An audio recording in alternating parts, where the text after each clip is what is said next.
السلام عليكم ورحمة الله وبركاته. وعليكم السلام ورحمة الله وبركاته.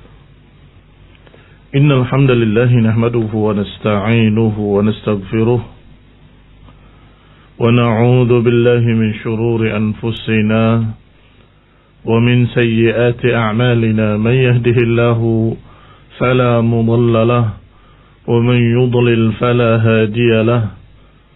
وأشهد أن لا إله إلا الله وحده لا شريك له.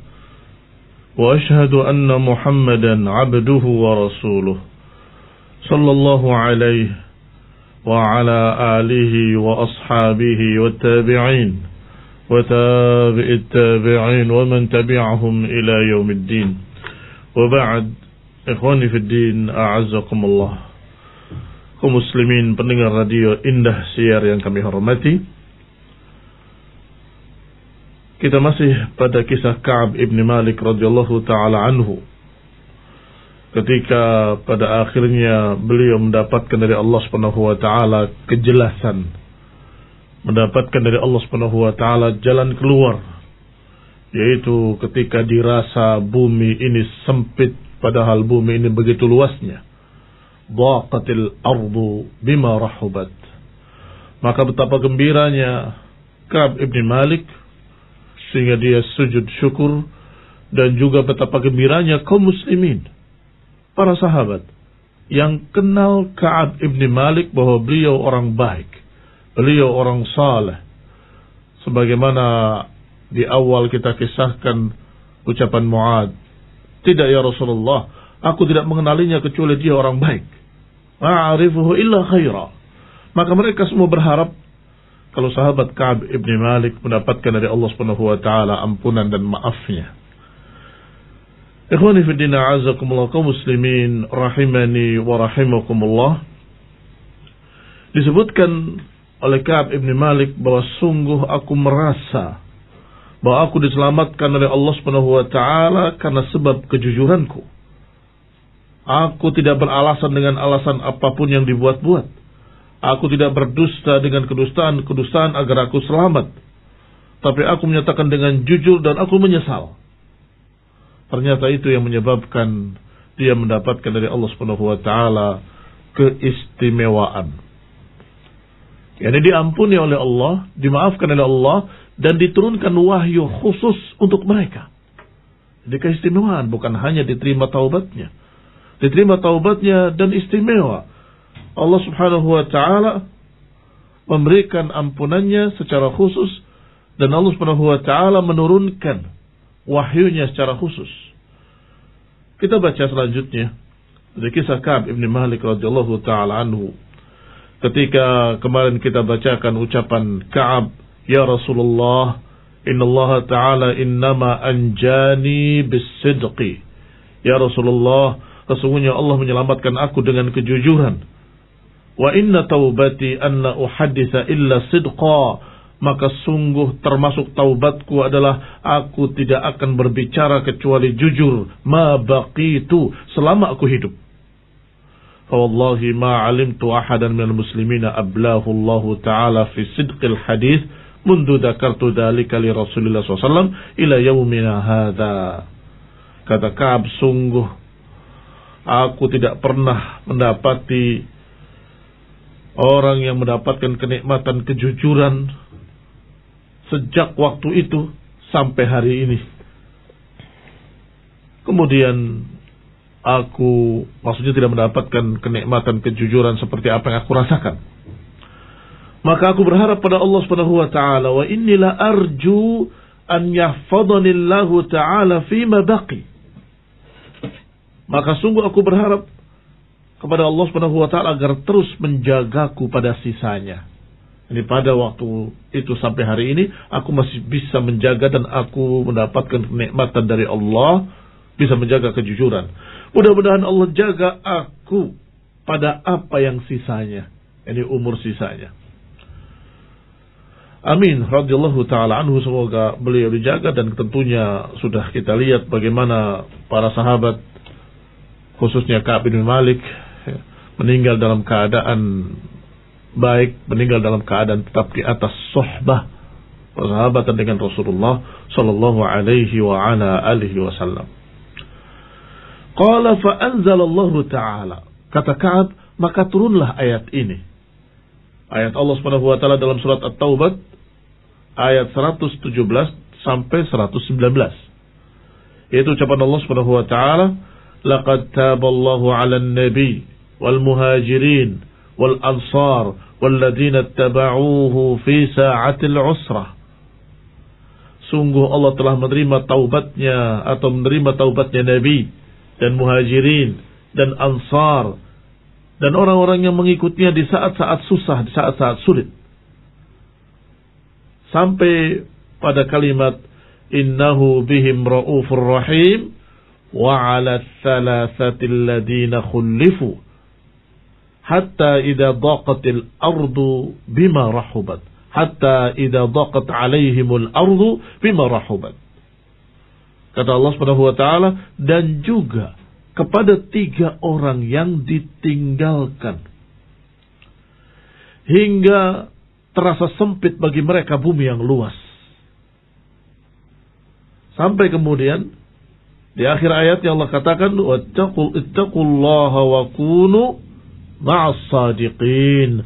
Maka bertakwalah kepada Allah dan jadilah kalian orang-orang yang jujur. Allah perintahkan agar kita kaum muslimin meneladani sifat Ka'ab ibn Malik dan 2 sahabatnya yang jujur. Tidak menambah dosa dengan dosa. Tidak menambah kesalahannya dengan kesalahan berikutnya. Seorang yang sudah terjerumus dalam satu kesalahan, kemudian ingin menutupi dirinya dengan kedustaan, berarti dia menambah dosa di atas dosa. Yang tadinya 1 dosa dia kerjakan, tetapi kedustaannya untuk melindungi dirinya, kedustaannya untuk menyelamatkan dirinya, menjadi dosa yang kedua. A'udzubillahi min dzalik. Maka berarti dia sama dengan apa yang disebutkan dalam pepatah, ittaqa minar ramda'i bin nar. Sama dengan pepatah yang menyatakan dia berlindung dari panasnya batu-batu di siang hari di sana dengan api.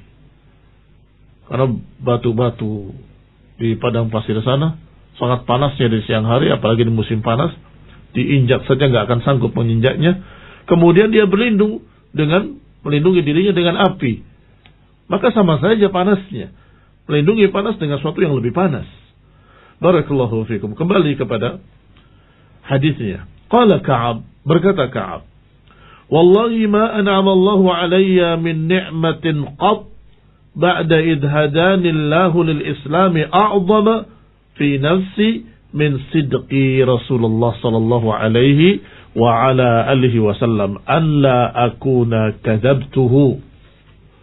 Kata Ka'ab, sungguh demi Allah, tidak ada satu kenikmatan pun yang Allah berikan kepadaku setelah Allah berikan petunjuk kepadaku dalam Islam. Tidak ada kenikmatan yang Allah berikan yang lebih besar daripada kejujuranku kepada Rasulullah SAW, sehingga aku tidak mendustainya, sehingga aku tidak berdusta kepadanya.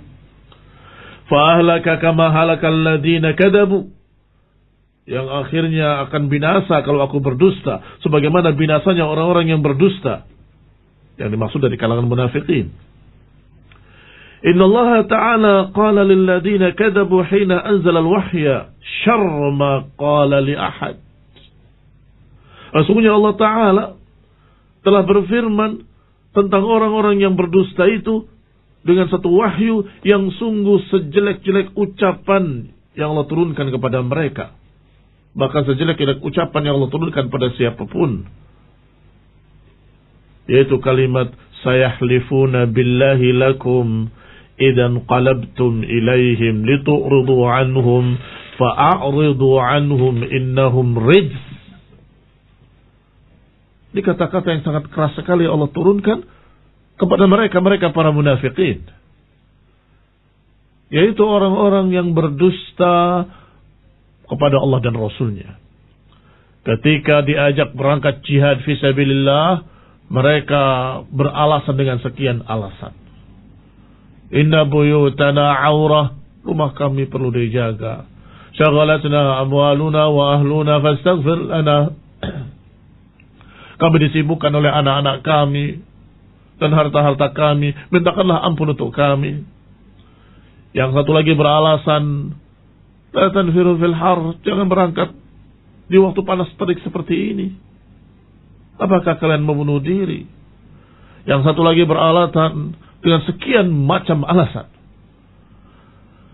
Allah Subhanahu wa taala menyatakan, sayahlifuna, niscaya mereka mesti akan bersumpah dengan nama Allah padahal mereka berdusta, kata Allah. Ikhwani fillah, azakumullah. Bagaimana mungkin mereka akan berdusta kepada Allah Subhanahu wa taala yang Maha tahu kalau mereka berdusta? Bagaimana mereka berani berdusta kepada Rasul, padahal Rasul adalah seorang nabi yang yuha ilaihi, seorang nabi yang mendapatkan wahyu yang mesti akan diberitahu oleh Allah Subhanahu wa taala. Sebagaimana kisah ketika Nabi akan berangkat ke Mekkah. Para munafikin enggan untuk berangkat. Dan mereka berkata sesama mereka, saling berbisik, kita mau mendatangi musuh yang paling keras terhadap kita. Apakah kita mau bunuh diri? Kita akan dibantai di sana. Apakah kita mau mati? Sehingga mereka tidak berangkat. Sesampainya di sana terjadi apa yang terjadi, yaitu perjanjian Hudaybiyah dan seterusnya. Maka kaum muslimin pulang dalam keadaan sudah ada kesepakatan tahun depan akan kembali dan diizinkan untuk umrah, diberi waktu 3 hari. Ketika pulang turun ayat. Kata Allah, sayaqulul mukhallafuna idzan qalabtum ilaihim. Nanti mereka akan berbicara kepada kalian ketika kalian sudah sampai di Madinah. Yani akan berkata dengan alasan-alasan. Kata Allah, yaquluna bi alsinatihim ma laysa fi qulubihim. Mereka berbicara dengan lidahnya apa yang tidak ada dalam hatinya. Diberitahu sebelum terjadi, karena Allah Maha tahu. Allah sudah katakan pada nabinya, nanti kalau kalian pulang sampai di Madinah, niscaya akan berdatangan para munafikin, akan bersumpah dengan nama Allah.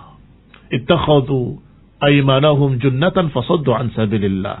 Mereka akan mengambil sumpah-sumpahnya sebagai tameng-tameng pelindungan mereka. Maka Allah katakan di dalam ayat ini, masih dalam surat At-Taubah ayat 95 dan 96, Allah katakan, sayahlifuna billahi lakum. Mereka akan bersumpah dengan nama Allah kepada kalian. Idzan qalabtum ilaihim. Kalau kalian sudah kembali pada mereka, mereka akan bersumpah. Litu'ridu anhum, agar kalian meninggalkan mereka, artinya memaklumi mereka. Kata Allah, fa'aridu anhum innahum rijs. Berpalinglah dari mereka, karena mereka memang busuk. Ini keras sekali. Kalimat rijsun artinya jelek dan busuk. Bahkan disebutkan juga di antara tafsir rijs adalah najis. Wa ma'wahum jahannam, dan tempatnya dalam neraka. Innahum rijsun wa ma'wahum jahannam jazaan bima kanu yaksibun. Tempat mereka dalam neraka jahannam sebagai balasan atas apa yang mereka perbuat. Yahlifuna lakum litardau anhum. Mereka bersumpah kepada kalian agar kalian ridho. Kata Allah, fa in tardau anhum fa innallaha la yarda 'anil qaumil fasiqin. Kalaupun kalian ridho, kata Allah, kami tidak ridho. Aku tidak ridho, kata Allah, kepada orang yang fasik. Fa innallaha la yarda 'anil qaumil fasiqin. Sesungguhnya Allah tidak ridho pada orang-orang yang fasik. Demikian kata Ka'ab bin Malik membacakan ayat ini, sungguh tidak ada kenikmatan yang paling besar yang aku rasakan setelah kenikmatan keislaman kecuali kenikmatan ini. Kenikmatan Allah berikan aku kejujuran dan aku tidak berdusta kepada Rasulullah sallallahu alaihi wa ala alihi wasallam. Selanjutnya kata Ka'ab Ibn Malik radhiyallahu ta'ala anhu, kunna khullifna ayyuhas thalathah an amri ulaika alladhina qabila minhum Rasulullah SAW hina halafu lahu. Sesungguhnya kita ini, wahai orang bertiga, sesungguhnya dikatakan khullifu wa ala thalathatin alladhina khullifu, Maknanya ditinggal di sini adalah ditinggal tidak seperti mereka yang bersumpah dengan nama Allah, langsung Rasulullah terima dan langsung mereka dibaiat. Kemudian mereka didoakan oleh Rasulullah SAW, semoga Allah mengampuni kalian. Sedangkan kita tidak. Dibiarkan. Tidak dikasih keputusan. Tidak dikatakan ini atau itu. Didiamkan oleh Rasulullah SAW sampai sekian puluh hari. Itu makna khullifu. Yani arja'a Rasulullah SAW amrona. Nabi menunda urusan kita hatta qadallah, sampai Allah yang memutuskannya.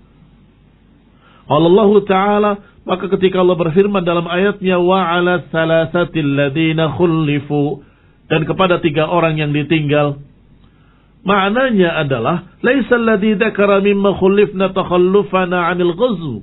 Bukanlah maknanya ditinggal, kami ditinggal dari perang. Bukan kami ditinggal dari perjalanan jihad ke Tabuk. Innama huwa takhlifuhu iyana. Yang dimaksud adalah kami ditinggal, tidak diberi keputusan. Adapun para munafikin datang, ya Rasulullah, aku sibuk dengan anak-anakku karena aku begini, aku begitu. Yaghfirullahu lakum. Semoga Allah mengampuni kalian.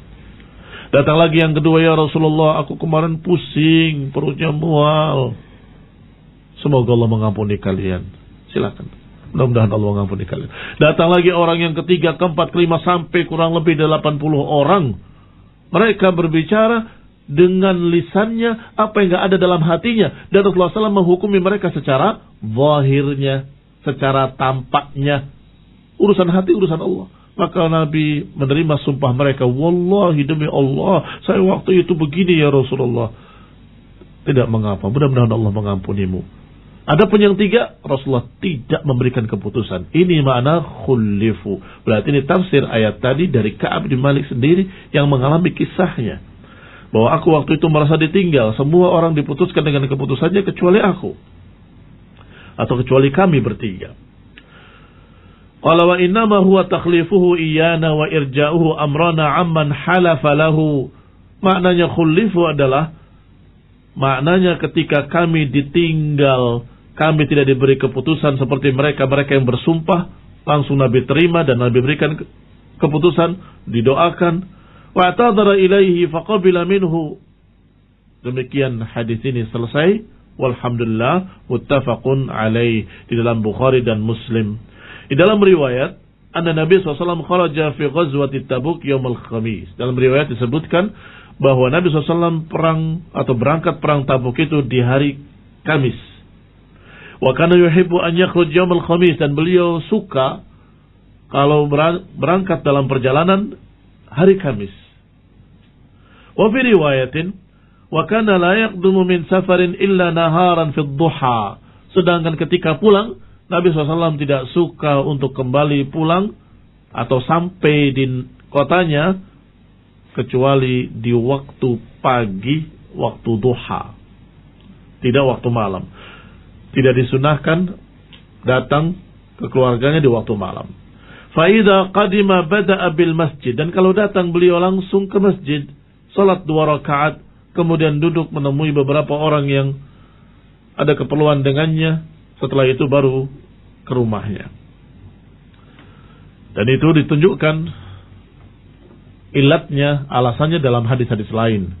Ketika Rasulullah SAW bersama Jabir bin Abdullah radhiyallahu taala anhu, kata beliau, biarkan mereka bersisir dan membersihkan dirinya.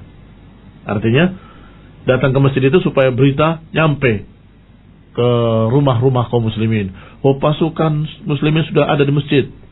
Sehingga para istri bersiap-siap berdandan untuk suaminya, mempersiapkan mungkin makanannya atau minumannya dan sebagainya. Maka beberapa saat kemudian mereka datang ke rumahnya masing-masing dalam keadaan sudah dipersiapkan. Dan Nabi menyatakan, la tatrukul nisa'a lailan, jangan kalian mengetuk pintu rumah istri kalian di malam hari. Artinya jangan kalian datang di tengah malam. Barakallahu fikum. Walaupun memang sebagian para ulama menyatakan bahwa itu hukumnya makruh bukan haram, Yang afdal adalah atau yang sunnah adalah di siang hari atau di waktu duha. Wallahu taala a'lam bissawab. Wa sallallahu ala Muhammadin wa ala alihi wa ashabihi wa sallam tasliman katsira. Baik muslimin, alhamdulillah kita telah ikuti kajian Islam yang disampaikan oleh beliau. Jazakallahu khairan katsira kepada Ustaz Muhammad yang telah menyampaikan bimbingan Islam kepada kita semuanya. Dan sekarang kita menuju pada pertanyaan atau tanya jawab, dan kita mulai dari pertanyaan pertama. Maaf Ustaz, izin bertanya sesuatu yang sangat penting bagi saya dan keluarga tentang wakaf. Ayah saya meninggal mewariskan sekian ratus juta untuk uang pondok pesantren. Sebagian ahli waris ingin buat yayasan keluarga untuk mengurusi pondok tersebut. Sementara dari keluarga kami belum ada yang punya ilmu tentang pondok dan pengelolaannya. Pertanyaan saya, bagaimanakah hukumnya? Dan kalau boleh ikrar wakafnya bagaimana? Jazakumullah khairan. Nah, masalah wakaf, barakallahu fikum, pertama yang harus dijelaskan atau harus dilihat adalah wakaf tersebut dibandingkan dengan warisan yang ditinggal berapa persen. Artinya tidak boleh lebih dari sepertiga. Sebagaimana disebutkan dalam hadis Sa'ad bin Waqqas yang sudah lewat bersama kita dalam kitab kita ini, Riyadhus Shalihin. Ketika beliau berkata, anakku tidak ada kecuali satu perempuan, maka aku akan infakkan hartaku seluruhnya untuk dakwah atau untuk Islam. Kata Nabi, jangan. Kalau gitu setengah ya Rasulullah. Jangan. Kalau gitu sepertiga. Naam as-thuluth was-thuluthu katsir. Boleh sepertiga, dan sepertiga itu sudah banyak, kata Nabi. Kalimat was-thuluthu katsir, sepertiga itu sangat banyak. Itu beberapa ulama menyatakan maka jangan sepertiga, kalau bisa kurangi dari sepertiga. Tetapi memang boleh sepertiga. Jadi sepertiga itu batasan. Kalau beliau mewariskan sekian ratus juta uang untuk pondok pesantren tertentu, sebagai ahli waris harus dia memperhatikan pondok pesantren yang akan dia berikan harta tersebut. Kalau dalam bentuk harta. Tapi kalau dia, sebagaimana di sini yang saya pahami dari pertanyaannya, dia ingin membangun pesantren.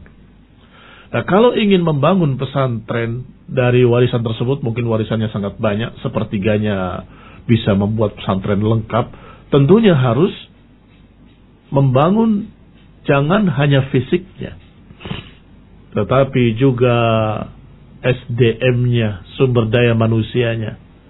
Percuma kita bangun bangunan yang lengkap, masjid dan kelas-kelasnya dan asramanya sudah lengkap, tetapi SDM-nya nggak ada, atau salah SDM-nya, malah tidak memberikan jariah, malah sebaliknya akan hancur.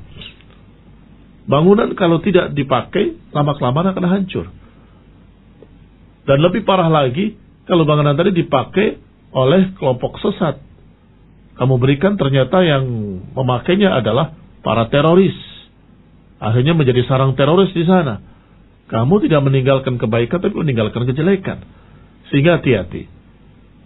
Bangun pertama kali adalah bukan fisiknya, tetapi hubungi dulu beberapa orang-orang yang kamu kenal bahwa dia manhajnya lurus, akidahnya lurus, ahlus sunnah wal jamaah.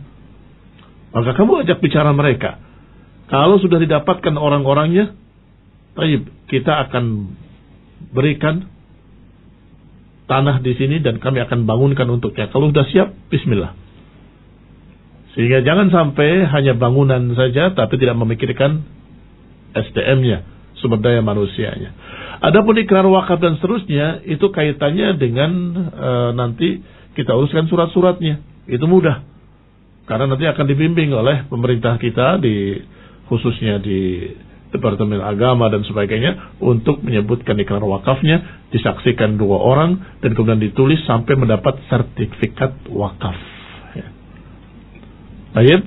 Dan memang harus, bukan harus, tetapi memang di sini peraturannya begitu, harus ada yayasan. Bikin yayasan dulu. Tapi ingat tadi, di dalam yayasan itu kamu cantumkan juga orang-orang yang memang secara ilmu mengerti tentang ilmu agama. Dia seorang ustadz, dia seorang yang memiliki ilmu, dia seorang yang lurus akidahnya. Jangan 1, jangan 2, 3 paling sedikit. Mengapa saya anjurkan 3? Kalau 1, kalau dia salah nggak ada yang menegurnya. Kalau dia 2, kalau saling berbeda pendapat nggak ada penyelesaian. Tetapi kalau 3, niscaya yang 1 ada yang mendukung dan yang lainnya, maka itu lebih kuat dari yang lainnya. Sehingga paling sedikit 3 orang ustadz yang memang kamu kenal sebagai seorang ahli sunnah yang berupaya mengikuti jejak salafus saleh, orang-orang yang memang memiliki ilmu, maka mereka masuk ke dalam yayasan tersebut sebagai penasehat atau staf ahlinya atau apa saja dimasukkan di dalamnya.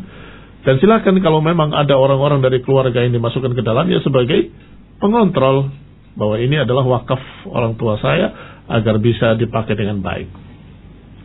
Barakallahu fikum. Teknisnya silahkan kalian tanya kepada ahlinya bagaimana pengurusan akte wakafnya. Wallahu ta'ala alam. Berikutnya Ustaz, saya mau bertanya tentang 70.000 orang yang masuk surga tanpa hisab, tanpa azab, lalu Allah menambahnya dengan jarinya, Jamaah Agung ya. Pertanyaannya, apakah umat yang sekarang ini bisa masuk surga tanpa hisab, tanpa azab, sedangkan iman kita jauh berbeda? Mohon bimbingannya dengan hadis yang masuk surga tanpa hisab, tanpa azab. Jazakumullah khairan. Nah, di dalam hadis yang sahih memang disebutkan ketika Rasulullah SAW menyatakan bahwasanya nanti ada 70.000 orang yang masuk jannah tanpa hisab, tanpa azab. Para sahabat sangat ingin untuk menjadi 70.000 orang itu atau bagian dari 70.000 orang itu. Maka mereka bertanya, siapa ya? Kayak apa? Apa syarat-syaratnya? Setelah mereka berbicara, oh itu mungkin yang lahirnya sudah Islam, adapun kita pernah mengalami masa jahiliyah, kata yang lain, mungkin itu adalah generasi kita, karena generasi para sahabat lebih mulia, ila akhirnya. Sampai Rasulullah keluar. Apa yang kalian bicarakan?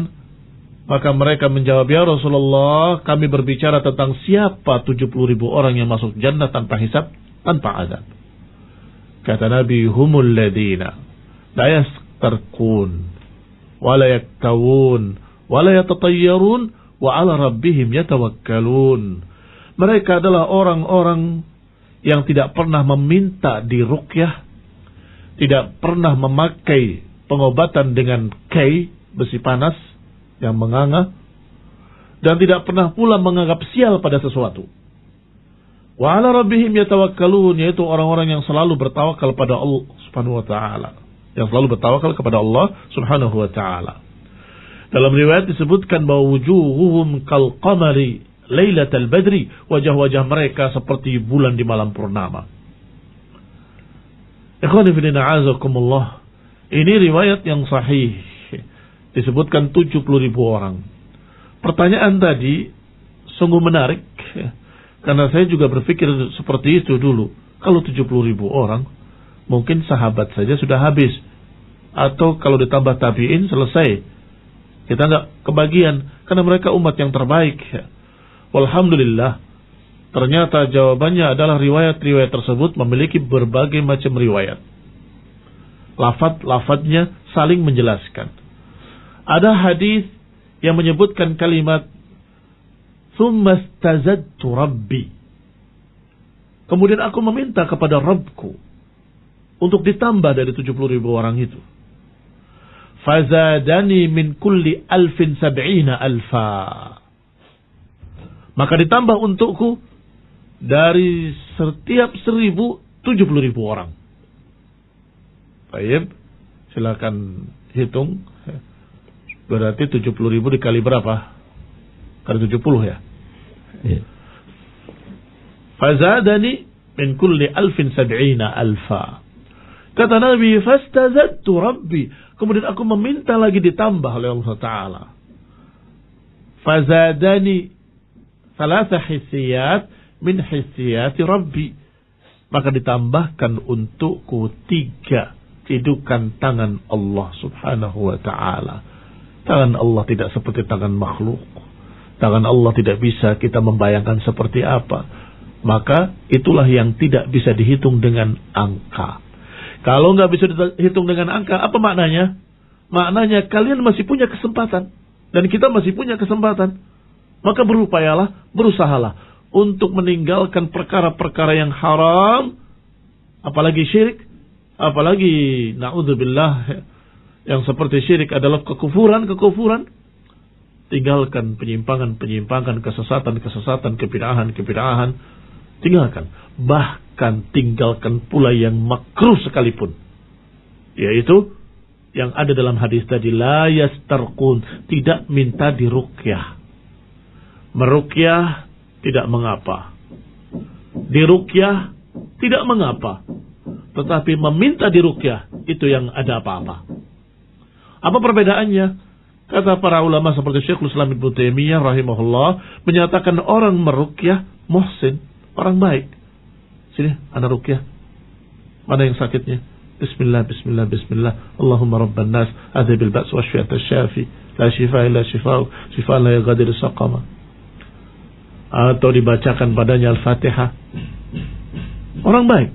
Demikian pula ketika kamu sedang sakit, ada yang datang kepadamu dan kemudian memegang badanmu dan berkata dengan ruqyah, Bismillah, atau membaca Al-Fatihah, atau baca ayat-ayat peruqyah kamu juga tidak mengapa, tidak salah sama sekali. Masih ada kesempatan masuk 70.000 orang. Tetapi kalau engkau yang meminta, sedang sakit, aduh aku gak sembuh-sembuh, tolong ya fulan, ruqyahlah saya, disitulah dia mulai cenderung pada manusia.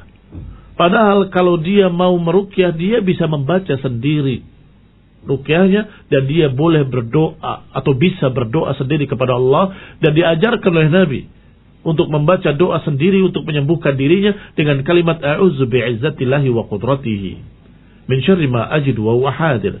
A'udzu bi'izzatillahi wa qudratihi min syarri ma ajidu wa huwa hadir 7 kali untuk dirinya. Taib, kalau mengatakan tapi saya kurang soleh, nah salah sendiri, kenapa enggak soleh? Sekarang bertaubat dan sekarang kamu jadi soleh dan berdoalah, mudah-mudahan dikabulkan. Barakallahu fikum. Maka kesempatan masih ada karena angkanya tidak bisa dihitung. Disebutkan 70.000 ditambah lagi dengan 70.000 setiap 1.000-nya, kemudian ditambah lagi salasah hisiyat min hisiyati Rabbi. Maka di sini si penanya salah menyebutkan dengan kalimat menambah dengan jarinya. Setahu saya bukan dengan jarinya, tetapi hisiyat itu maknanya cidukan tangan. Kalau pada manusia cidukan tangan itu begini, enggak terlihat ya. Artinya tangan kamu seperti menyeduk air dengan satu tangan, itu namanya hisiyat. Tetapi Allah SWT tidak sama dengan makhluk. Tangan Allah tidak sama dengan tangan makhluk. Maka bagaimana hisiyatnya juga kita tidak tahu. Maka pasti itu sangat banyak. Karena Allah Maha Besar. Allahu Akbar. Maka bersyukurlah kita masih dibuka dan diberi kesempatan untuk bisa menjadi 70.000 orang yang masuk jannah tanpa hisab, tanpa adab. Wallahu ta'ala a'lam. Baik kaum muslimin dimanapun Anda berada, alhamdulillah waktunya sudah habis, dan semoga apa yang disampaikan oleh beliau dan juga jawaban yang disampaikan dapat memberikan manfaat bagi kita semuanya. Dan mohon maaf bagi Anda yang belum tersampaikan pertanyaannya, semoga disampaikan kembali pada keesokan harinya. Al-kalam, kami mohon maaf dan atas salah dan kurangnya. Wassallallahu ala Muhammadin walhamdulillahirabbil alamin. Subhanakallahumma bihamdika asyhadu an la ilaha illa anta astaghfiruka wa atubu ilaik. Wassalamualaikum warahmatullahi wabarakatuh. Waalaikumsalam warahmatullahi wabarakatuh. Bismillah. Assalamualaikum warahmatullahi wabarakatuh. Waalaikumsalam warahmatullahi wabarakatuh. Innal hamdalillah nahmaduhu wa nasta'inuhu wa nastaghfiruh wa na'udzu billahi min shururi anfusina wa min sayyiati a'malina.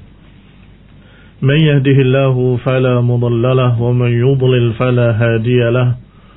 Wa ashhadu an la ilaha illallah wahdahu la sharika lahu wa ashhadu anna Muhammadan 'abduhu wa rasuluhu sallallahu alaihi وعلى آله وأصحابه والتابعين وتابع التابعين ومن تبعهم بإحسان إلى يوم الدين. يا أيها الذين آمنوا اتقوا الله حق تقاته ولا تموتن إلا وأنتم مسلمون.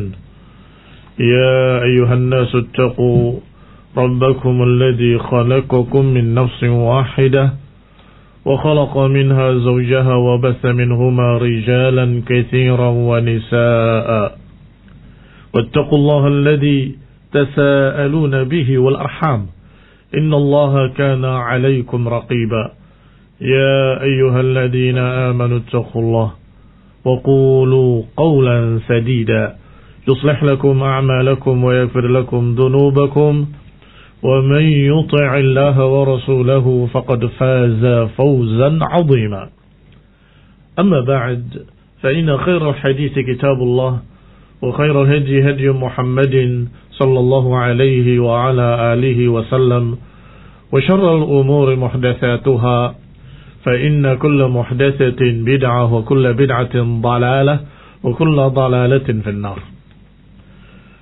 Ikhwani fiddin, a'azzakumullah, kaum muslimin, para pendengar radio Indah Siar yang kami hormati. Kita masuk kepada mutiara yang berikutnya dari mutiara-mutiara yang disusun oleh Imam Nawawi rahimahullah di dalam kitabnya Riyadhus Shalihin, yaitu hadis dari Abi Nujaid, didommahkan di nunnya tentunya dengan difathahkan di jim, dibaca Nujaid. Wa an Abi Nujaid Imran ibn al-Husayn al-Khuzai radhiyallahu ta'ala anhuma, semoga Allah meridai keduanya, anna imra'atan min Juhaynah atat nabiyya sallallahu alaihi wa ala alihi wasallam. Diriwayatkan dari beliau, dikisahkan oleh Imran bin Husain, bahwasanya ada seorang wanita dari suku Bani Juhaynah, atat Nabi Allah, mendatangi Nabi Allah alaihi salatu wassalam, wahiyya hubla minaz zina, datang menemui Rasulullah SAW dalam keadaan hamil karena perbuatan zinanya. Faqalat, kemudian berkata wanita tersebut, ya Nabi Allah, asabtu haddan fa'aqimhu alayya. Dia berkata, ya Rasulullah, aku telah terjatuh dalam satu perbuatan yang harus dihukum. Fa'aqimhu alayya, maka tegakkanlah hukum atasku. Fada'a nabiyullahi waliyaha faqala ahsin ilayha faida wada'ta fa'tini. Maka Rasulullah SAW memanggil walinya, wali si wanita tadi, dan kemudian berkata, hendaklah engkau pelihara wanita ini dengan baik sampai dia melahirkan. Setelah melahirkan, temui aku. Dalam riwayat, ketika Rasulullah SAW tidak begitu percaya, mungkin kamu cuma begini, mungkin kamu cuma begitu, dia berkata, ya Rasulullah, mungkin engkau akan berkata seperti apa yang kau katakan pada fulan, karena ada yang kasus demikian pula laki-laki. Maka kata wanita tadi, kalau aku sudah jelas, karena aku sekarang hamil. Maka Nabi memerintahkan kepada walinya agar memelihara wanita ini sampai melahirkan. Fafa'ala, maka dilakukanlah. Fa'amara biha Nabi Allah sallallahu alaihi wa ala alihi wasallam, fashukkat alaiha thiyabuha, thumma amara biha farujimat. Sampai kemudian dia kembali dalam keadaan dia sudah melahirkan, kemudian dirajamlah dia dengan diikat pakaiannya supaya tidak tersingkap auratnya. Kemudian setelah dirajam, dia disalatkan. Yani berarti tidak menjadi dia kemudian keluar dari Islam, karena disalatkan, bahkan disalatkan oleh Rasulullah dan para sahabat. Faqala lahu Umar, maka Umar pun berkata kepadanya, tusalli alaiha ya Nabi Allah wa qad zanat. Kata seseorang sahabat, ya Rasulullah, kau salatkan dia padahal dia ini berzina. Qala laqad tabat taubatan law qusimat baina 70 min ahli al-Madinati lawasi'atuhum. Kata Nabi sallallahu alaihi wasallam, wanita ini telah bertaubat dengan taubat yang kalau dibagikan kepada 70 orang dari penduduk Madinah, niscaya akan mencukupi mereka. Wa hal wajadta taubatan afdal min an jadat binafsiha lillahi ta'ala? Apakah engkau pernah menemui satu taubat yang lebih afdal daripada taubatnya orang ini, datang bersungguh-sungguh dengan dirinya dan menyerahkan dirinya untuk Allah Subhanahu wa ta'ala? Demikian dalam riwayat Muslim. Ikhwani fid din, a'azakumullah. Kaum muslimin, pendengar radio Indah Siar yang kami hormati, ada beberapa lafaz-lafaz dari kisah ini, kisah wanita dari Bani Juhainah, bahwasanya ketika dia datang Rasulullah SAW seperti biasanya, sebagaimana pernah datang seorang laki-laki kepadanya dan mengatakan zina itu, Nabi menyatakan tidak, mungkin engkau cuma menciumnya. Ya Rasulullah, zina itu, aku berzina. Tidak, mungkin engkau cuma begini, cuma begitu. Rasulullah berpaling, memalingkan wajahnya dari orang itu seakan-akan tidak mau mendengar ucapan itu. Tetapi orang tadi berpindah ke hadapan wajah Rasulullah SAW. Dan kemudian, ya Rasulullah, demi Allah, aku berzina. Yang kata para ulama, Nabi menghindar dari yang pertama, yang kedua, yang ketiga, sampai 4 kali. Kalau orang ini mau bertaubat antara dia dengan Allah saja, tidak perlu melaporkannya kepada Rasulullah atau kepada pemerintah atau kepada penguasa muslim untuk dihukum. Artinya diberi kesempatan kalau saja dia mau lari. Buktinya ketika dirajam, ketika merasa sakit, mulai dia bergerak dan ingin berlari, menghindar. Nabi menyatakan, kenapa tidak kau biarkan saja? Kenapa tidak kalian biarkan saja dia pergi? Artinya kalau seseorang yang menyerahkan dirinya bahwa saya berbuat begini untuk dihukum, maka tidak ada saksi dan tidak ada siapapun yang menuntutnya. Maka kalau dia ingin mencabut kembali, itu urusan dia. Kemudian dia bertaubat antara dirinya dengan Allah Subhanahu wa ta'ala. Rasulullah SAW ketika akan melakukan yang seperti itu kepada wanita tadi berkata, ya Rasulullah, apakah engkau ingin melakukan aku seperti si fulan? Sungguh aku sekarang telah hamil. Maka tidak ada lagi yang akan dikatakan oleh Rasulullah SAW, karena sudah terbukti dia berzina dalam keadaan belum menikah. Tetapi lihat, Rasulullah SAW masih memberikan kesempatan tadi dengan tunggu sampai engkau melahirkan. Bahkan dalam riwayat setelah melahirkan pun datang, Nabi masih mengatakan susui dulu. Berikan dia susuannya sampai secukupnya, sampai dia bisa makan sendiri. Jangan sampai menghukum ibunya, akhirnya mendolimi bayinya. Itu satu hikmah. Hikmah kedua, seperti tadi kisah yang awal, yaitu kalau engkau mau mencabut kembali, masih ada kesempatan. Berapa lama? 9 bulan ketika hamilnya, masih bisa berpikir ulang sekian kali. Kemudian yang kedua, disuruh nunggu menyusui. Kalau sampai sempurna, berarti 2 tahun. Itu waktu yang begitu lama. Yang mungkin kalau orang-orang atau wanita-wanita kita, bisa jadi sudah lari entah kemana. Tetapi setelah sekian lama dia datang membawa bayinya, sudah memegang roti sendiri. Ya Rasulullah, dia sudah bisa makan sendiri. Al-Kamaruya, atau sebagaimana diriwayatkan dalam riwayat-riwayat yang lain, bahwasanya kesempatan itu ada bagi wanita tadi dan begitu luas. Begitu banyak kesempatan untuk mencabut kembali atau untuk lari atau untuk menghindar, bisa. Tetapi wanita tadi, Masya Allah, radhiyallahu ta'ala anha wa ardaha, beliau taubat dengan taubat yang sungguh-sungguh. Maka ketika selesai dirajam, Rasulullah SAW menyolatkannya dengan para sahabat. Ketika ada yang bertanya, ya Rasulullah, tusalli alaiha? Ya Nabi Allah, waqad zanat, ya Rasulullah, apakah engkau salatkan dia padahal dia telah berzina? Nabi menjawab alaihi salatu wassalam, bahwasanya taubatnya wanita ini kalau dibagikan untuk 70 orang dari penduduk Madinah. Perhatikan, bukan hanya jumlah, perhatikan. Perhatikan dari sisi jumlahnya dan perhatikan juga dari sisi penduduk Madinah. Siapa penduduk Madinah? Para sahabat ma'rufin.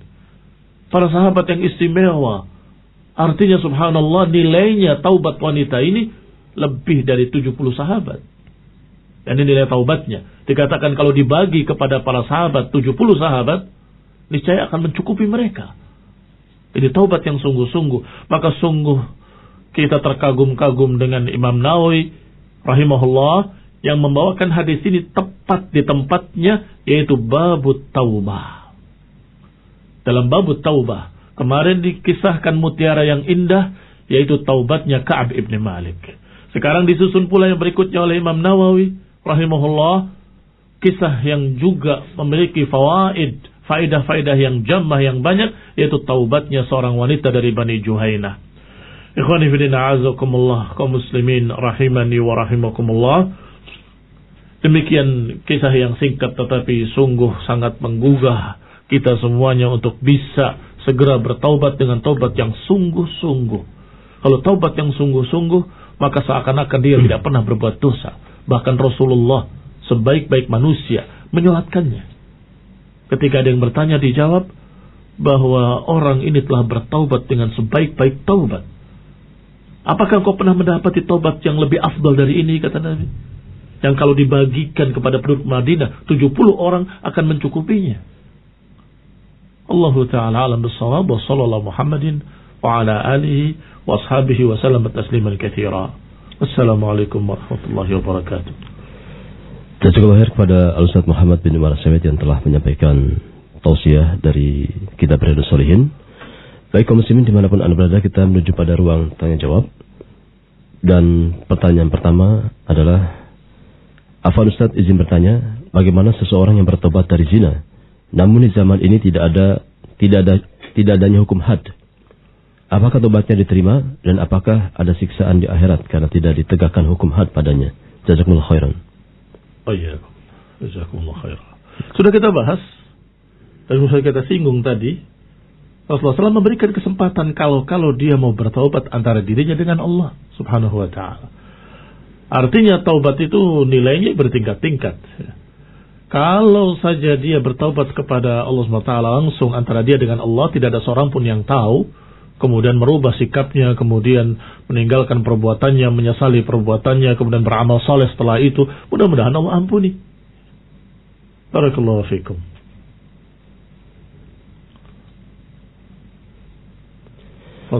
Kemudian, apakah dalil tentang setiap diruqyah satu syaraf manusia akan putus? Apakah ini sahih?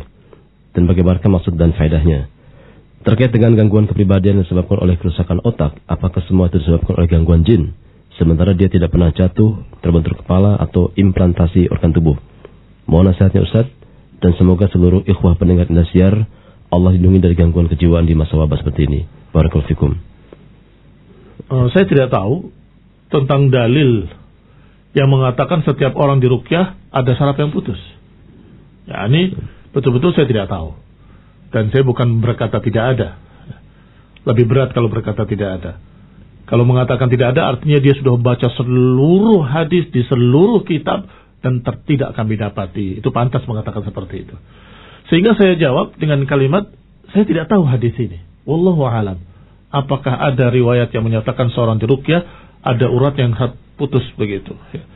Tetapi yang saya tahu adalah bahwa ruqyah itu hukumnya ada berbagai macam jenis. Seorang meruqyah, seorang diruqyah, dan seorang meminta diruqyah. Ada 3 macam. Kata Syekhul Islam Ibnu Taimiyah rahimahullah, ar-raqi muhsin. Orang yang meruqyah, orang yang berbuat baik. Artinya mendapatkan pahala. Yang kedua, orang yang diruqyah dalam keadaan dia tidak minta, maka tidak mengapa, tidak dosa. Maka kalau tidak dosa, bagaimana mungkin akan dihukum dengan putusnya satu urat dan seterusnya? Wallahu a'lam. Kalau ada hadis yang sahih, sami'na wa ta'ana, kita terima. Tetapi kata Syekhul Islam dan para ulama bahwa seorang yang diruqyah itu tidak mengapa. Bahkan diriwayatkan Rasulullah SAW sendiri diruqyah. Artinya diruqyah oleh 2 malaikat. Masih ingat kisahnya ketika turunnya Al-Falaq dengan An-Nas. Yes. Turunnya adalah ketika Rasulullah SAW diganggu oleh dukun dari Yahudi. sihir Labid ibn al-A'sam. Sihirnya Labid ibn al-A'sam dengan mish al-mushatah. Al-mish wal-mushatah. Ini rontokan-rontokan rambutnya Rasulullah SAW diambil oleh mereka, oleh si Yahudi Labid ibn al-A'sam ini, kemudian dibacai dengan baca-bacaan sihir, sehingga terganggu sedikit, tidak banyak. Rasulullah SAW hanya disamarkan, terhalang untuk ingat sekarang ini saya giliran ke siapa, ke istri yang mana. Maka datanglah malaikat dan menyatakan engkau diruqyah. Engkau disihir. Engkau disihir. Siapa yang menyihirnya? Labid bin al-A'sam. Tetapi tentunya diberitahunya dengan cara yang unik, yaitu Rasulullah SAW tertidur. Dalam keadaan tidurnya Rasulullah SAW beliau tetap sadar. Datang dua malaikat, satu di sisi kepalaku, satu di sisi kakiku. Kemudian dua malaikat tadi berbicara. Tentunya di antara hikmahnya memberitahu Nabi. Madza bihi, kata malaikat yang satu. Ada apa dengannya? Yang satu menjawab, dia disihir. Siapa yang menyihirnya? Labid bin al-A'sam. Dengan apa? Dengan mishwal mushatah. Di mana? Di sumur ini, di sumur itu, di bawah akar pohon korma ila akhir. Sampai kemudian diruqyah dengan al-falaq dan an-nas. Demikian pula Rasulullah SAW meruqyah As'ad bin Zurarah. Menunjukkan kalau meruqyah pun tidak salah dan tidak dosa, bahkan sikap baik.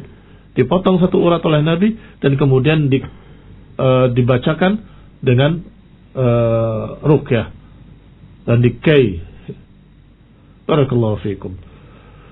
Kemudian yang berikutnya lagi, ketika sahabat yang mengobati seseorang dengan Al-Fatihah kemudian datang kepada Nabi SAW, Nabi berkata dengan mendukung, wa ma yudrika annaha ruqyah. Dari mana kamu tahu kalau itu adalah ruqyah?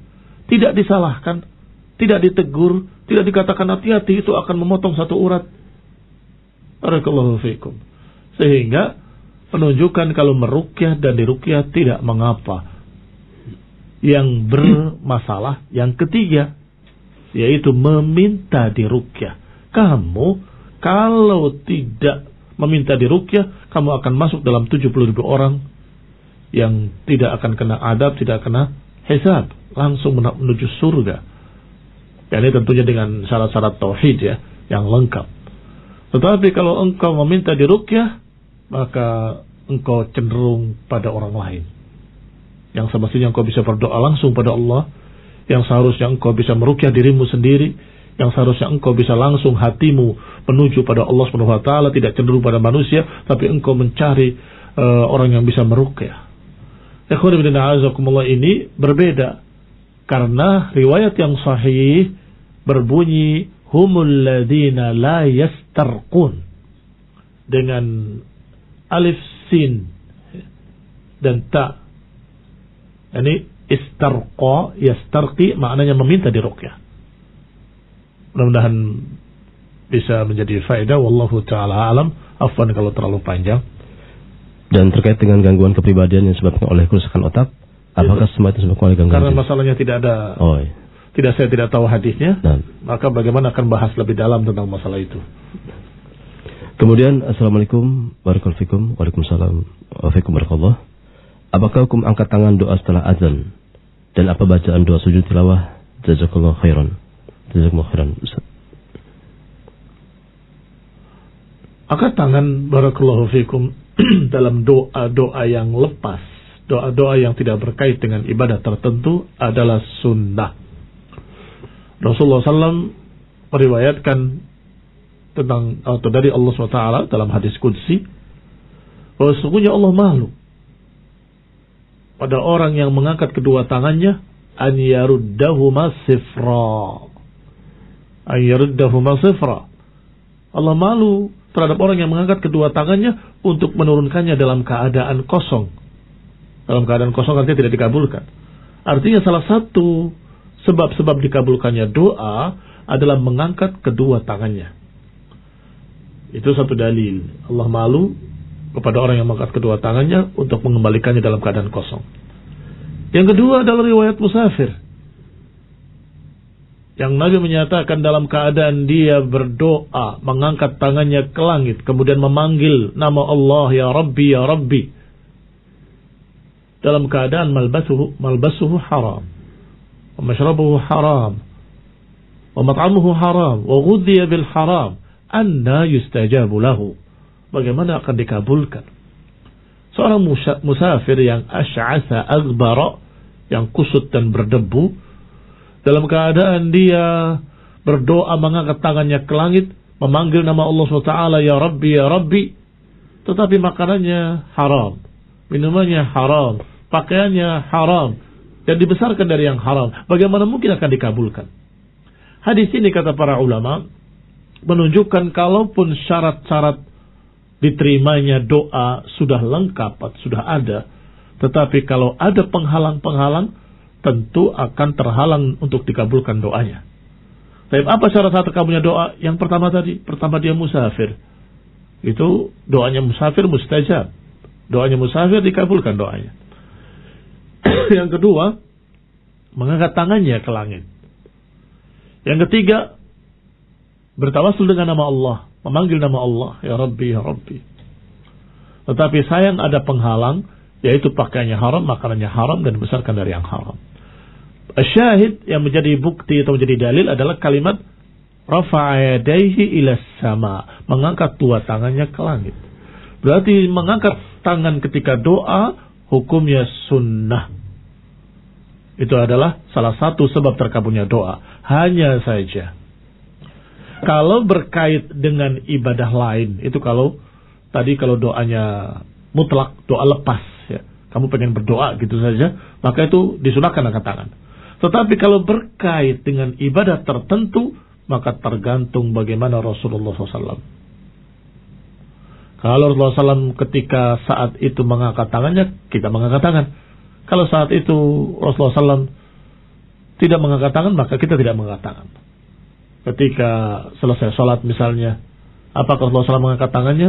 Tidak ada riwayat dari mereka, kata para ulama, dari para sahabat, bahwa mereka menceritakan Rasulullah SAW mengangkat tangannya.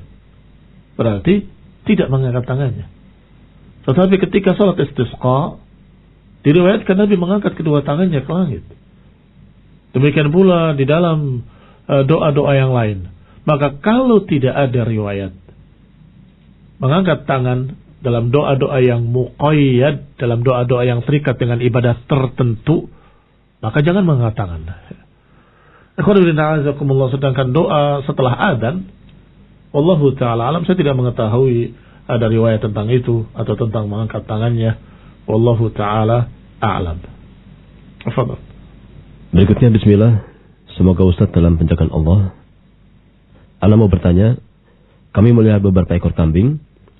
Anak-anak yang berumur 10 tahun yang mengurusnya, kemudian dia berniat untuk berkurban. Pertanyaan pertama, bolehkah anak 10 tahun berkurban? Yang kedua, bolehkah diniatkan untuk satu keluarga? Jazakallahu khairan. Nah, pertanyaan yang kedua, jelas dibolehkan karena satu kambing adalah untuk satu keluarga. Dan atas nama kepala keluarga untuk keluarganya. Nah, adapun anak 10 tahun, apakah dia sudah balik atau belum? Biasanya balik itu 13 tahun. Kalau dia belum balik sekalipun, berarti belum terkena taklif, beban ibadah, belum terkena kewajiban, maka pahalanya untuk orang tuanya. Jadi jangan dihalangi, biarkan saja dia berkorban, tetapi nanti pahalanya untuk orang tuanya. Dilatih anak-anak untuk semangat bersedekah, semangat berkurban. Barakallahu fikum. Ya, berikutnya Ustaz. Mohon bertanya, bolehkah bagi seseorang yang sudah mulai mengenal ilmu ketika dinasihati oleh orang lain agar ia bersikap lebih lembut dan sabar kepada orang lain, dan bersikap kaku atau tidak bersikap kaku atau kasar, kemudian orang tersebut menolaknya dan beralasan bahwasanya hal tersebut sudah merupakan watak atau karakter dari sononya, sehingga sulit untuk diubah. Dalam kondisi jika bercermin dari para sahabat Rasul radhiyallahu anhum, ternyata banyak dari mereka yang ketika di masa sebelum Islam dikenal sebagai sosok yang keras atau kasar, ternyata bisa berubah drastis ketika sudah mengenal Islam. Jazakallahu khairan. Ya, alhamdulillah sudah dijawab sendiri oleh si penanya. Gitu, Ustaz. Iya. Bolehkah bagi seorang yang sudah mulai mengenal ilmu agama ketika nasihati untuk bersikap lembut kemudian menjawab dengan kalimat itu sudah karakter saya? Sesungguhnya jawaban ini tidak selayaknya. Jawaban ini tidak selayaknya. Mengapa? Karena karakter atau watak dan sebagainya bisa dikalahkan kalau memang itu sesuatu yang tidak bagus. Barakallahu fikum. Begini maksud saya. Ada orang yang wataknya sangat lembut, yang Masya Allah, mungkin melihat darah dia pingsan. Melihat ada orang terluka merinding, ya ini lemah sekali. Tapi ketika ada panggilan jihad bagaimana? Ya harus berangkat. Mereka yang berangkat jihad dalam keadaan gemetar, takut dan sebagainya, pahalanya lebih besar. Kok bisa pahalanya lebih besar? Karena dia telah memaksakan dirinya melawan kodratnya untuk taat pada Allah Subhanahu wa taala. Masya Allah. Mirip dengan riwayat yang mungkin ada dalam kitab kita ini, insyaallah, kitab Riyadhus Shalihin, yaitu ketika masalah qiraatul Quran, keutamaan baca Quran. Siapa yang membaca Quran dengan terbata-bata, tidak lancar, pahalanya lebih besar. Mungkin Anda bertanya, kenapa pahalanya lebih besar? Apakah orang bodoh dapat keutamaan? Bukan. Bukan itu. Tetapi dia tidak bisa membaca dengan baik, tapi dia paksakan diri untuk membaca. Dia paksakan dirinya untuk membaca. Maka kalau engkau memiliki watak yang memang mungkin lahirnya di kaum yang begitu, wataknya keras, tetapi ketika ada perintah dari Quran dan Sunnah untuk lembut, maka dia harus lembut. Sebaliknya, orang yang tadinya lahir di kaum yang sangat lembutnya, bahasanya saja sudah terdengar sangat mendayu-dayu, tetapi ketika ada perintah untuk bersikap keras, dia harus bisa bersikap keras.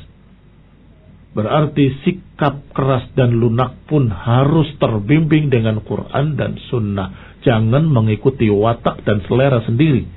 Kalahkan watak-watak kita kalau sudah ada dalil Quran dan Sunnah. Sebagai contoh, sebagaimana si penanya ini ketika mengisyaratkan, katanya di kalangan salaf, di kalangan para sahabat pun ada yang demikian, maka bisa kita lihat dua sosok sahabat yang mulia, Abu Bakar Siddiq radhiyallahu taala anhu dan Umar bin Khattab radhiyallahu taala anhu. Yang terkenal keras, kasar adalah Umar. Tetapi lihatlah ketika masuk Islam, dia selalu menangis setiap salatnya. Sampai-sampai diriwayatkan di bawah mata beliau radhiyallahu taala anhu terlihat ada garis karena banyaknya menangis. Di kanan hidungnya dan di kiri hidungnya, dari mata ke kanan, dari mata kanan, dari mata kiri ke kiri. Karena banyaknya menangis. Padahal dulunya, sebelum datang Islam, tidak kenal apa itu air mata. Sebaliknya, Abu Bakar Siddiq radhiyallahu ta'ala anhu, yang Masya Allah, terkenal lembutnya Masya Allah. Tetapi ketika saatnya dia harus bersikap keras, Abu Bakar Siddiq bisa lebih keras dari Umar. Yaitu ketika adanya orang-orang yang murtad sepeninggal Rasulullah SAW, maka Khalifah Abu Bakar Siddiq menyatakan dengan tegas, mereka yang membedakan antara salat dengan zakat akan aku perangi. Wallahi, kata beliau, demi Allah, "Lau kana inaqan kanu yu'addunahu fi ahdi Rasulillah laqatalnahum alaih." Demi Allah, walaupun seekor anak unta yang biasa diberikan sebagai zakat ketika di zaman Rasulullah SAW, kemudian sekarang tidak mau membayarnya, laqatalnahum alaih, kita akan perangi karenanya. Wallah, demi Allah, walaupun seutas tali yang biasa mereka berikan, karena bukan nilai zakatnya seutas tali atau seekor anak unta, tetapi akidahnya menganggap zakat tidak perlu sepeninggal Nabi, itu kufur. Karena zakat itu rukun dari rukun-rukun Islam. Wallahi la uqatilannahum man farraqa baina salati waz zakah. Sungguh demi Allah, aku akan perangi orang yang membedakan antara salat dengan zakat. Dua-duanya rukun. Jangan dibedakan antara salat dengan zakat, kata beliau. Ada sahabat yang mengingatkan, ya Abu Bakar, mereka kan muslimin juga. Mereka kan begini. Ikhwani fillah azakumullah. Apa kata Abu Bakar kepadanya? Ajaban az-zuja'un fi jahiliyah wa jabanun fil Islam. Asyuja'un fi jahiliyah wa jabadun fil Islam? Apakah engkau dulu pemberani di zaman jahiliyah, sekarang penakut dalam Islam? Sungguh demi Allah, aku tidak akan membiarkan orang yang membedakan antara salat dengan zakat. Ikhwan fillah azakumullah, azam yang kuat, tegas, mengalahkan Umar bin Khattab radhiyallahu taala anhu pada waktunya yang tepat. Ketepatan waktu inilah yang disebut dengan hikmah. Waktunya keras, dia bisa keras. Walaupun wataknya tidak seperti itu, dia paksakan harus bersikap seperti itu. Sebaliknya, ketika saatnya harus lembut, karena mereka orang awam, mereka belum mengerti, mereka belum tahu, mereka A'rabi, mereka orang-orang kampung yang gak mengerti adab di kota, disuruh untuk lembut dan sabar. Dia akan paksakan dirinya untuk sabar, walaupun sesungguhnya dia orang yang Masya Allah sangat kerasnya ketika sebelum datang Islam. Tapi dia akan tahan dirinya. Ini namanya hikmah.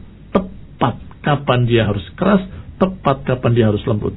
Wallahu ta'ala alam bissawab. Tidak mengikuti watak, tidak mengikuti hawa nafsu, tidak mengikuti kebiasaan kaumnya. Nah, Ustaz, terima kasih atas nasihat dan juga jawaban yang disampaikan. Semoga memberikan manfaat bagi kita semuanya, bagi kaum muslimin di wilayah Cirebon dan semuanya yang ada atau mendengarkan kita di Indosiar. Barakallahu fikum. Baik kaum muslimin, akhirnya kami undur diri dan mohon maaf atas salah dan kurangnya. Dan semoga apa yang beliau sampaikan dapat memberikan manfaat yang besar bagi kita semuanya. Al-kalam wa sallallahu ala Muhammadin subhanakallahumma wa bihamdika asyhadu an la ilaha illa anta astaghfiruka wa atubu ilaik. Wassalamualaikum warahmatullahi wabarakatuh. Waalaikumsalam.